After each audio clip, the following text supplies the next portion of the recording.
तर आणखीन एक महत्त्वाची बातमी, बाळासाहेबांचे विचार घेऊन आम्ही चालत आलो, ठाकरे सेनेसोबत आम्ही जाणार नाही, शिंदे म्हणतायत. बाळासाहेबांचे विचार घेऊन आम्ही चालत आलो असं या ठिकाणी शिंदेंनी स्पष्टच केलेलं आहे. त्यामुळे ठाकरे सेनेसोबत जाण्याचा विचारच नाही असं देखील शिंदे स्पष्टच करतायत. बरोबर आहे. वेगवेगळी परमिटेशन कॉम्बिनेशन्स यायला सुरुवात होईल आणि त्यानंतर प्रत्येक राजकीय पक्ष आपापल्याला मिळालेलं जे यश आहे ते का आणि कशामुळे मिळालेलं आहे पुन्हा एकदा भुलावणी घालत असताना विचारधारेच्या गप्पा मारल्या गेल्या. आणि आता ठाणे महापालिकेची एक्सप्रेस काय सांगते आपण पाहूयात.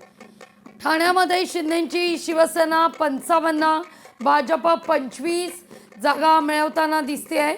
ठाण्यामध्ये अर्थातच शिंदेच्या शिवसेनेला निर्भय यश या ठिकाणी मिळालेलं आहे. तर ठाकरेंच्या शिवसेनेला केवळ एका जागेवर समाधान मानावं लागलंय. शरद पवार यांची राष्ट्रवादी 11 जागा, तर पुण्यात भाजपच मोठा भाऊ ठरतोय. पुण्यामध्ये भाजप 123, शिंदेची शिवसेना 1, दादांची राष्ट्रवादी 21, तर तिथं ठाकरे बंधू केवळ 1 जागा. मनसेनं तर खातं सुद्धा उघडलेलं नाहीये. तर काँग्रेसला 16 जागा मिळत आहे. अकोला महापालिकेमधलं जर चित्र पाहायला गेलं, भाजप 38 जागांवरती आघाडीवरती आहे. शिवसेना 1 जागा, राष्ट्रवादी अजित पवारांची 1 जागा आणि त्या पाठोपाठ काँग्रेस मात्र 21 जागांवरती पुढे आहे. आणि अकोला महापालिकेमध्ये उद्धव बाळासाहेब ठाकरेंची शिवसेनेनं 6 जागा राखलेल्या आहेत आणि इतर जे आहेत किंवा ज्यांनी अपक्ष लढती त्या ठिकाणी दिलेल्या होत्या त्यांचं संख्याबळ आहे 10. आणखीन काही आपण ग्राफिक्स पाहूया.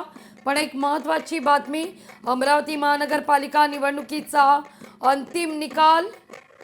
भाजप 25, युवा स्वाभिमान संघटना 16, 16च्या 16 जागा स्वाभिमान पक्ष जिंकताना दिसतोय. काँग्रेसनं 15 जागा, राष्ट्रवादीनं 11 आणि MIMनं देखील त्या ठिकाणी मुसंडी मारलेली आहे. बसपा 3, वंचित 1, शिवसेना 3, ठाकरे सेनेला 2 जागा राखण्यामध्ये मोठे यश मिळालेलं आहे. अमरावती महानगरपालिकेचा अंतिम निकाल सगळ्यात आधी लोकशाही मराठीवर. त्यामुळे अमरावती महापालिका सुद्धा भाजपच्याच हातात येताना या ठिकाणी पाहायला मिळेल.